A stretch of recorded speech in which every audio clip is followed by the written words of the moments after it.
الحمد للہ رب العالمین والصلاة والسلام علی سید الانبیاء والمرسلین وعلی آلہ الطیبین الطاہرین اما بعد فاعوذ باللہ من الشیطان الرجیم بسم اللہ الرحمن الرحیم ربی انزلنی منزلا مبارکا انکا انت خیر المنزلین صدق اللہ مولانا العظیم۔ معزز سامعین کرام السلام علیکم ورحمۃ اللہ وبرکاتہ۔ سیرت النبی کے پچھلے درس میں ہم نے ذکر کیا کہ رسول اللہ صلی اللہ علیہ وسلم کا مدینہ طیبہ میں داخلہ کس انداز میں ہوا اور کس خوبصورتی سے اور کس جوش و خروش کے ساتھ، کس انتھوزیزم کے ساتھ اہل مدینہ نے، اہل یثرب نے رسول اللہ صلی اللہ علیہ وسلم کا اپنے شہر میں استقبال کیا۔ یہاں ایک بات قابل غور ہے کہ رسول اللہ صلی اللہ علیہ وسلم نے خود رکنے کے لیے مکان کو چوز نہیں کیا، بلکہ یہ اللہ تعالیٰ کی مشیت پر چھوڑ دیا۔ کہا کہ میری یہ اونٹنی قصوہ یہ جانتی ہے کہ اسے کہاں ٹھہرنا ہے، تو بس خلو سبیلیہا کہ تم اس کا راستہ چھوڑ دو، یہ خود بخود وہاں داخل ہو جائے گی، پہنچ جائے گی۔ اور جس مکان کو قصوہ اونٹنی نے چنا وہ حضرت ابو ایوب انصاری رضی اللہ تعالی عنہ کا مبارک گھر تھا۔ ابن ماجہ کی حدیث ہے اور دلائل النبوہ میں بھی یہ روایت موجود ہے۔ حضرت انس رضی اللہ تعالیٰ عنہ فرماتے ہیں کہ لما دخل النبی صلی اللہ علیہ وسلم فی الیثرب، کہ جب رسول اللہ صلی اللہ علیہ وسلم یثرب میں، مدینہ میں داخل ہوئے تو اس جیسا روشن دن اور خوبصورت دن میں نے آج تک نہیں دیکھا۔ اور دوسری روایت میں، ابن ماجہ کی روایت میں ہے، فرماتے ہیں کہ جس دن رسول اللہ صلی اللہ علیہ وسلم مدینہ میں داخل ہوئے تو آپ کے نور سے مدینہ کی ہر شے جگمگا اٹھی، ہر شے چمک اٹھی، جگمگا اٹھی۔ یہ کیسے نور کا اثر تھا کہ کائنات کی ہر شے جانتی ہے کہ رسول اللہ صلی اللہ علیہ وسلم کی آمد ہے، تو ہر شے جو ہے اپنے ذوق میں رسول اللہ صلی اللہ علیہ وسلم کی گویا کہ نور کی خیرات اپنے دامن میں سمیٹ رہی ہے، جس کی وجہ سے ہر شے جگمگا اٹھی ہے۔ اب قصوہ اونٹنی نے مقام چنا حضرت ابو ایوب انصاری رضی اللہ تعالی عنہ کا، اور رسول اللہ صلی اللہ علیہ وسلم نے فرمایا ہونا المنزل انشاءاللہ، یہی ہمارا مقام ہوگا۔ پھر آپ نے جو ہے سواری سے اتر کر دعا فرمائی، ربی انزلنی منزلا مبارکا، کہ اے رب العالمین مجھے مبارک سرزمین میں تو اتار، انکا انت الخیر المنزلین، بے شک تو سب سے بہترین اتارنے والا ہے۔ اب یہ دعا کا اثر بھی دیکھیں اور رسول اللہ صلی اللہ علیہ وسلم کی اونٹنی کا عمل بھی دیکھیں۔ آخر کیا بات ہے، کیا حکمت ہے کہ پورے مدینہ میں انصار اتنے سارے ہیں، سب جانثار ہیں، ہر کوئی رسول اللہ صلی اللہ علیہ وسلم کو اپنا مہمان بنانا چاہتا ہے، لیکن کیا بات ہے کہ اونٹنی نے صرف حضرت ابو ایوب انصاری رضی اللہ تعالیٰ عنہ کے گھر کو چنا۔ تو آئیے حضرت ابو ایوب انصاری رضی اللہ تعالیٰ عنہ کے گھر کا تاریخی پس منظر، ہسٹوریکل بیک گراؤنڈ ذرا ملاحظہ کرتے ہیں، تب ہمیں سمجھ میں آئے گا۔ تو یہ بات ایک دو دن، چند مہینے، چند سال کی نہیں ہے، بلکہ آپ کے گھر کی تاریخ 1000 سال پرانی ہے۔ یمن کا ایک بادشاہ تھا جس کا نام تبع تھا۔ یہ تبع لقب دیا کرتے ہیں یمن کے بادشاہ کو، جیسے کہ ایران کے بادشاہ کو قیصر، کسریٰ وغیرہ جو لقب دیے جاتے ہیں، اسلامی حکومت میں خلیفہ کا لقب دیا جاتا ہے، ویسے تبع لقب تھا۔ تو وہ بادشاہ جو ہے اپنے لشکر کے ساتھ اور اس کے لشکر میں 400 علماء تھے اہل کتاب کے، پچھلی امتوں کے 400 علماء تھے۔ تو یہ مختلف علاقوں سے گزرتا ہوا چلا اور مکہ معظمہ پہنچا، وہاں بیت اللہ کی زیارت کی، وہاں اس مقام کی تعظیم کرتے ہوئے پھر واپسی میں جو ہے اس کا راستہ مدینہ تھا، راستے میں مدینہ لگتا ہے۔ تو جو 400 علماء اس بادشاہ کے ساتھ تھے، انہوں نے اپنی آسمانی کتاب میں پہلی تورات میں یہ نشانیاں پڑھ لی تھیں کہ یہ وہ سرزمین ہے جہاں رسول اللہ صلی اللہ علیہ وسلم ہجرت کرنے والے ہیں، یعنی آخری نبی کا یہ دار ہجرت ہوگا کھجوروں والی سرزمین۔ جب انہوں نے وہ کھجوروں والی سرزمین دیکھی اور اپنے علم کے ساتھ اس کو کمپیئر کیا تو انہیں یقین ہو گیا کہ ہاں یہ وہی سرزمین ہے جو دار ہجرت بنے گی آخری نبی کی۔ تو وہ علماء نے، تمام 400 علماء نے وہیں رہ جانے کا فیصلہ کیا۔ بادشاہ جب لوٹنے لگا تو دیکھا علماء تو نہیں آ رہے، سوال کیا کیا بات ہے کہ کس چیز نے تمہیں یہاں روک دیا؟ تو کہنے لگے کہ ہم اپنی کتابوں میں پاتے ہیں کہ یہاں جو ہے آخری نبی آنے والے ہیں، ہم ان کی تعظیم میں، ان کے انتظار میں اپنے مکانات یہیں بنانا چاہتے ہیں، یہیں رہ جانا پسند کرتے ہیں۔ بادشاہ نے کہا تم یہاں ان کے انتظار میں رہنا پسند کرتے ہو؟ اگر اتنی ایسی ہی بات ہے تو میں بھی اپنی سلطنت کو چھوڑ کر یہیں رہ جانا پسند کرتا ہوں۔ پھر بادشاہ نے 400 علماء کے لیے 400 مکانات تعمیر کیے، 400 مکانات گھر تعمیر کیے، اور 400 علماء کی دوسری خواتین کے ساتھ شادی بھی کر دی تاکہ ان کا گھر خاندان یہیں بس جائے۔ اور ایک مکان اس نے رسول اللہ صلی اللہ علیہ وسلم کے لیے بنا دیا، فرمایا کہ جب وہ آخری نبی آئیں گے تو انہیں اس مکان میں رکایا جائے گا۔ پھر اس نے خط بھی لکھا آخری نبی کے نام، اس میں لکھا کہ یہ جو ہے یہ بادشاہ یمن کی طرف سے یہ خط ہے اس آخری نبی کو جس کا دار ہجرت یہ سرزمین ہوگی، کہ آپ اس بات کے گواہ ہو جائیں کہ میں آپ پر ایمان لے آیا اور اس سے پہلے کی کتابوں پر اور آپ پر جو نازل ہوا، آپ کے دین پر، آپ کے رب پر ایمان لے آیا ہوں، اور آپ جو ہے کل قیامت میں میری شفاعت کیجیے گا۔ یہ مکتوب اس نے لکھا اور سونے کی مہر اس پر لگا دی۔ اس کو لکھ کر بھی 1000 سال ہو چکے ہیں، نسلاً بعد نسل 10 صدیاں گزر چکی ہیں، جو ہے نسل در نسل یہ لیٹر اور یہ مکانات وراثتاً منتقل ہوتے گئے۔ حضرت ابو ایوب انصاری رضی اللہ تعالیٰ عنہ انہی 400 علماء کی اولاد میں سے تھے، اور وراثتاً انہیں وہ گھر ملا تھا۔ جیسی ابو ایوب انصاری رضی اللہ تعالیٰ عنہ کے گھر میں رسول اللہ صلی اللہ علیہ وسلم کو اتارنے کا معاملہ ہوا تو آپ نے اپنے مکان میں انہیں ٹھہرایا اور وہ خط حضور صلی اللہ علیہ وسلم کی بارگاہ میں پیش کیا جسے 1000 سال پہلے بادشاہ نے لکھا ہوا تھا۔ کہا کہ یا رسول اللہ صلی اللہ علیہ وسلم، ہم انتظار کرتے تھے آپ کی آمد کا، اور 10 صدیاں گزر چکی ہیں، یہ انتظار یاد رکھیں۔ ہجرت یہ کوئی معمولی ہجرت، کوئی عام واقعہ نہیں ہے نقل مکانی کے ایک گھر کو چھوڑا دوسرے میں چل دیے، نہیں، یہ ایک ریولوشن والی بات ہے۔ یہ ہجرت کوئی معمولی بات نہیں ہے کہ جس کا انتظار 1000 سال سے ہو رہا ہے، کچھ تو بات ہے، کیا معاملہ ہونے والا ہے۔ تو یہ خط حضور صلی اللہ علیہ وسلم کی بارگاہ میں پیش کیا اور اس بادشاہ کا سلام پیش کیا۔ قربان جائیے، یہ محبت رسول کو دیکھیں، عشق رسول بن دیکھے اس بادشاہ کی محبت کو کہ رسول اللہ صلی اللہ علیہ وسلم 1000 سال گزرنے کے بعد بھی انہیں بتایا جا رہا ہے۔ اور مبارک ہو ان عاشقان رسول کو جو رسول اللہ صلی اللہ علیہ وسلم کی زیارت تو نہیں کیے ہیں لیکن پھر بھی ان سے محبت رکھتے ہیں۔ تو یاد رکھیں، آپ کی محبت آقا علیہ الصلوۃ والسلام سے چھپتی نہیں ہے، بلکہ آپ کی محبتوں کا تذکرہ رسول اللہ صلی اللہ علیہ وسلم کے سامنے کیا جاتا ہے، بتا دیا جاتا ہے، یا رسول اللہ صلی اللہ علیہ وسلم فلاں فلاں امتی آپ سے محبت کرتا ہے۔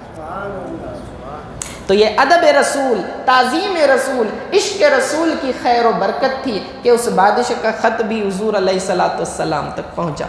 تو اللہ کے رسول صلی اللہ علیہ وسلم بھی ان حکمتوں کو جانتے تھے نا،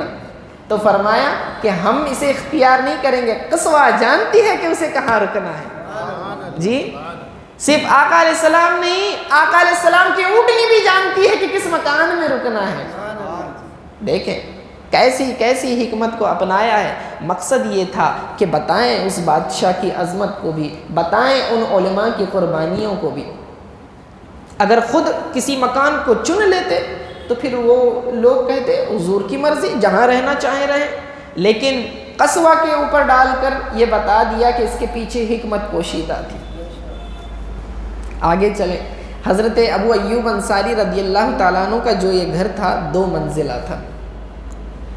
تو حضور علیہ السلام نے نچلی منزل میں گراؤنڈ فلور پہ رہنا پسند کیا۔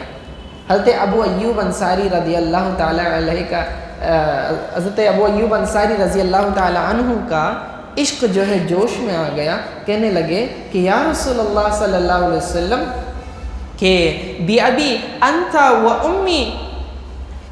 انی اکرہ و اعظم ان اکون فوقک و تکون تحتی، کہ یا رسول اللہ صلی اللہ علیہ وسلم میرے ماں باپ آپ پر قربان ہو جائیں، یہ میں کیسے گوارا کروں، میں اس بات کو ناپسند کرتا ہوں کہ آپ جو ہے نیچے رہیں اور میں آپ کے اوپر رہوں، یہ بے ادبی تو میں برداشت نہیں کر سکتا، تو ایسا کریں آپ اوپر رہیں ہم نیچے رہتے ہیں۔ تو دیکھیں عقل عیار تو 1000 بھیس بدلتی ہے، لیکن عشق کے اظہار کا تو ایک ہی طریقہ ہوتا ہے کہ آقا کی بارگاہ میں اس کے قدموں میں سب کچھ نچھاور کر دے، جان مال سب کچھ۔ تو فرماتے ہیں یا رسول اللہ صلی اللہ علیہ وسلم کیسے ہوگا کہ آپ نیچے ہو اور ہمارے قدموں پر، ہم آپ کے اوپر کیسے رہ سکتے ہیں؟ تو حضور صلی اللہ علیہ وسلم نے اس کی حکمت بتا دی، فرمایا کہ دیکھو ابو ایوب بات ایسی ہے کہ مجھ سے ملاقات کرنے والے لوگ کثرت سے آتے ہوں گے، تو ان سے ملنے کے لیے مجھے سہولت ہوگی، ورنہ ہر کوئی نیچے کے گھر سے اوپر کی طرف آئے گا تو دشواری ہوگی اور فیملی کو ڈسٹرب ہوگا، ہے نا؟ تو اس حکمت کو مد نظر رکھتے ہوئے آپ نے ارشاد فرمایا۔ اب حضرت ابو ایوب انصاری رضی اللہ تعالیٰ عنہ نے بحث بھی نہیں کی، کیونکہ سمجھا کہ کہیں میں پھر بحث کروں گا تو یہ سوء ادب نہ ہو جائے، ادب کے خلاف نہ ہو جائے، تو حکم سمجھ کے مان لیا۔ اب حضرت ابو ایوب اور ان کی بیوی جو ہے اوپری منزل پر رہ رہے ہیں، رسول اللہ صلی اللہ علیہ وسلم نچلی منزل پر۔ رسول اللہ صلی اللہ علیہ وسلم کے مدینہ آتے ہی اس دن جو ہے حضرت زید بن حارث الانصاری رضی اللہ تعالیٰ عنہ وہ پہلے شخص تھے جنہوں نے رسول اللہ صلی اللہ علیہ وسلم کے لیے کھانا لے کر آئے۔ ان کی والدہ نے گھی اور گیہوں کے آٹے اور دودھ وغیرہ سے سرید بنائی تھی، تو وہ پیالہ لے کر حضور صلی اللہ علیہ وسلم کی بارگاہ میں پہنچے، فرمایا یا رسول اللہ صلی اللہ علیہ وسلم یہ میری والدہ نے بھیجا ہے آپ کے لیے سرید، اور رسول اللہ صلی اللہ علیہ وسلم کو سرید بہت پسند تھی، تو آپ نے اسے تناول فرمایا، اپنے ساتھیوں کو بھی جو ہے اس میں شامل فرمایا۔ اسی دن ابھی یہ نکل ہی رہے ہیں پیالہ دے کر، تو دیکھا کہ سعد بن عبادہ رضی اللہ تعالیٰ عنہ کا جو غلام ہے وہ بھی سر پر پیالہ لے کر آ رہا ہے، کپڑا ڈھکا ہوا ہے اس پر، تو جو ہے حضرت زید بن حارث جو ہے انہوں نے وہ کپڑا ہٹایا، دیکھا تو اس میں بھی سرید تھی، وہ گوشت والی کہ روٹی اور وغیرہ ڈال کے، خیمہ وغیرہ ڈال کے جو بنایا جاتا ہے، گوشت والی ہڈیاں تھیں اس کے اندر، تو یہ تھا، تو پھر حضور صلی اللہ علیہ وسلم کی بارگاہ میں وہ پیش کیا گیا۔ تو آپ جب مدینہ میں داخل ہوئے تو سب سے پہلے جو چیز کھائی ہے وہ سرید ہے، اور حضور صلی اللہ علیہ وسلم کو یہ بہت پسند تھی، اور دوسرے طعام بھی رسول اللہ صلی اللہ علیہ وسلم کے فیورٹ تھے، جن میں کھجور، شہد وغیرہ شامل تھے۔ شوربے والے سالن حضور صلی اللہ علیہ وسلم کو زیادہ پسند تھے۔ حضرت ابو ایوب انصاری رضی اللہ تعالیٰ عنہ نے دیکھا ایک مرتبہ سعد بن عبادہ رضی اللہ تعالیٰ عنہ کے گھر سے جو ہے شوربہ والا کھانا آیا، یعنی کہ گریوی، تو حضور صلی اللہ علیہ وسلم نے بڑے شوق سے کھایا، تو ان کی زوجہ کو ابو ایوب انصاری رضی اللہ تعالیٰ عنہ کی سمجھ میں آیا کہ حضور صلی اللہ علیہ وسلم کو شوربہ والا زیادہ پسند ہے، اس کے بعد سے انہوں نے ہمیشہ شوربے والا ہی کھانا بنایا۔ تو دیکھیں اب حضور صلی اللہ علیہ وسلم 7 ماہ تک حضرت ابو ایوب انصاری رضی اللہ تعالیٰ عنہ کے گھر میں رہے، 7 months۔ لیکن آپ فرماتی ہیں کہ اس دوران رسول اللہ صلی اللہ علیہ وسلم نے کسی بھی کھانے کے بنانے کی خواہش نہیں کی کہ مجھے یہ بنا کر دو، یہ ڈش بنا کر دو، نہیں، جو بھی دیتے کھا لیتے، تناول فرما لیتے۔ اور حضرت ابو ایوب انصاری رضی اللہ تعالیٰ عنہ سب سے پہلے حضور کی بارگاہ میں کھانا پیش کرتے، آپ علیہ السلام پیالے سے تناول فرماتے، جب پیالہ واپس حضور حضرت ابو ایوب انصاری رضی اللہ تعالیٰ عنہ کے پاس آتا تو آپ ڈھونڈ کر اس پیالے میں تلاش کرتے حضور صلی اللہ علیہ وسلم کے انگلیوں کے نشان کہاں ہیں، کہ میرے آقا نے کس جانب سے اس پیالے میں کھایا ہے، اور پھر اسی جانب سے خود بھی تناول کرتے اس پیالے میں۔ تو یہ کیسی محبت تھی، کیسا عشق تھا۔ ایک مرتبہ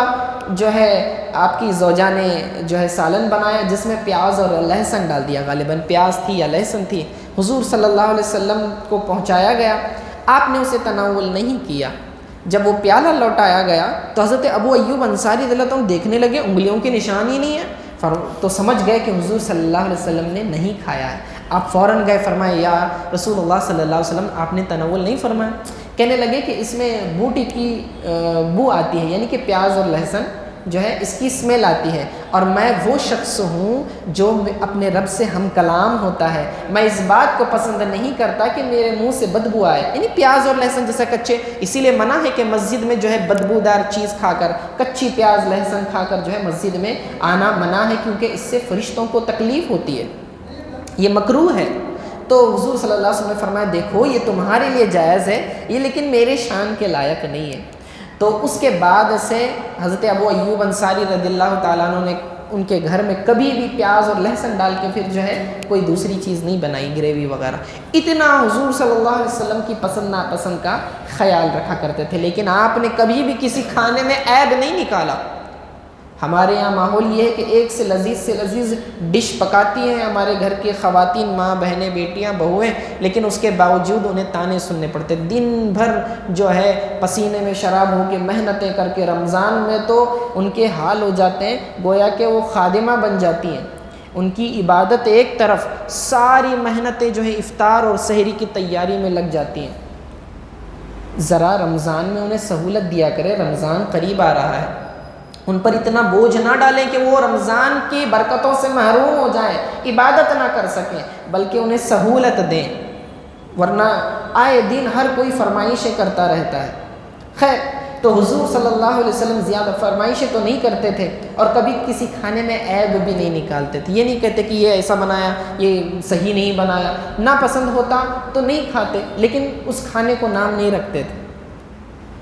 تو یہ بات تھی۔ تو 7 مہینے حضور صلی اللہ علیہ وسلم وہاں رہے۔ اس کے بعد جب مسجد نبوی کی تعمیر ہوئی اور باضابطہ حجرے بنائے گئے تو حضور صلی اللہ علیہ وسلم نے پھر وہاں رہائش اختیار کی، لیکن اس کے باوجود اگرچہ کہ اب حضرت ابو ایوب انصاری رضی اللہ تعالیٰ عنہ کے گھر میں مقیم ہیں آقا علیہ السلام، لیکن باقی صحابہ جو ہے مہمان نوازی کا شرف جانے ہاتھ سے نہیں دیتے تھے۔ ہر کوئی جو ہے عشاء کے کھانے کے وقت حضور صلی اللہ علیہ وسلم کی بارگاہ میں جو ہے کھانے لے کر 3-4 افراد جو ہے حضور کے پاس پہنچ ہی جاتے ہیں، ہر کوئی کوشش یہ کرتا کہ آقا میرا کھانا قبول کر لیں، اور حضور صلی اللہ علیہ وسلم اکیلے تناول نہیں فرماتے، ہر روز تقریباً 5 سے 15 افراد ساتھ میں کھانے ہوتے، کھانا تھوڑا ہو یا زیادہ ہمیشہ سب کے لیے کافی ہو جایا کرتا تھا۔ یہ بھی آقا علیہ السلام کے ہاتھوں کی برکت تھی۔ تو اب حضور صلی اللہ علیہ وسلم آ گئے ہیں یہاں پر، اب حضور صلی اللہ علیہ وسلم نے باقی اہل بیت کو بلانے کے لیے جو ہے ابو رافع انہیں بلایا، اور ان کے سپرد جو ہے 2 اونٹ دے دیے، کہا کہ تم کیا کرو، مکہ جاؤ اور مکہ سے ہمارے جو اہل بیت ہیں، حضرت سودا رضی اللہ تعالیٰ عنہ ہیں، ایمن ہے، بی بی فاطمہ الزہرا رضی اللہ تعالیٰ عنہ ہیں، بی بی زینب ہے، انہیں آپ لیتے ہوئے، کلثوم تھی غالباً یا پھر بی بی زینب، تو انہیں لیتے ہوئے آپ جو ہے ادھر آئیں مدینہ میں۔ اسی طرح حضرت ابوبکر صدیق رضی اللہ تعالیٰ عنہ نے بھی جو ہے عبداللہ بن ارقط جو کہ وہ راستہ بتانے والا تھا پورے ہجرت کے سفر میں، چونکہ اس نے وفاداری اور رازداری سے کام لیا تھا تو اس کے سپرد بھی آپ نے 2 اونٹ دے دیے. کہا کہ عبداللہ بن ابو بکر یعنی ابو بکر صدیق رضی اللہ تعالیٰ عنہ کے جو بیٹے ہیں ان سے کہنا کہ اپنی جو ہے ماں کو اور باقی افراد کو لے کر جو ہے ادھر آ جائے، مدینہ آ جائے. تو یہ جو ہیں ابو رافع اور عبداللہ بن عرقت وغیرہ یہ سارے گئے اور جو ہے مدینہ سے باقی اہل بیت اور حضرت ابو بکر صدیق رضی اللہ تعالیٰ عنہ کی فیملی کو ساتھ میں لیتے ہوئے آئے. اب جیسے ہی رسول اللہ صلی اللہ علیہ وسلم ہجرت کر کے آ چکے ہیں، جو حضرات بھی مکہ میں تھے ہر کوئی کوشش کر رہا تھا کہ کسی طرح رسول اللہ صلی اللہ علیہ وسلم کے پاس پہنچ جائیں، کیونکہ یہ وہ دیوانے تھے رسول اللہ صلی اللہ علیہ وسلم کے کہ رسول علیہ السلام کو چہرہ ان کا دیکھے بغیر انہیں چین نہیں آتا تھا. تو جتنا جلدی ہو سکا جو ہجرت کر سکتے تھے سبوں نے ہجرت کی. بعض وہ تھے مسکین قسم کے حضرات کے جنہیں مکہ کے مشرکین نے روک رکھا تھا، وہ ہجرت نہیں کر سکے. انہی صحابہ میں سے ایک صحابی ہیں حضرت جندع بن ضمرہ رضی اللہ تعالی عنہ. یہ رسول اللہ صلی اللہ علیہ وسلم کے جاتے ہی ان کی جدائی میں بیمار ہو گئے. اب ہر وقت خواہش تھی کہ کسی طرح مدینہ پہنچ جائیں. بیمار تھے، اب بہت شدید بیمار ہو گئے تو اپنے بیٹوں سے کہا کہ مجھے 4 پائی پر ڈال دو اور جو ہے سوئے مدینہ لے چلو. تو ان کے بیٹوں نے 4 پائی پہ ڈالا اور ساتھ میں لے کر چلے. ابھی 10 میل کا فاصلہ طے نہیں ہوا تھا کہ جو ہے تالاب کے پاس ان کا انتقال ہو گیا. جب انتقال ہو گیا تو حضرت جبریل علیہ السلام سورہ نساء کی آیت نمبر جو 100 ہے وہ لے کر نازل ہوئے، جس میں مہاجر کی فضیلت کا ذکر ہے کہ فرمایا وَمَن يُهَاجِرْ فِي سَبِيلِ اللَّهِ يَجِدْ فِي الْأَرْضِ فرمایا کہ جو شخص ہجرت کرنے کے لیے اپنے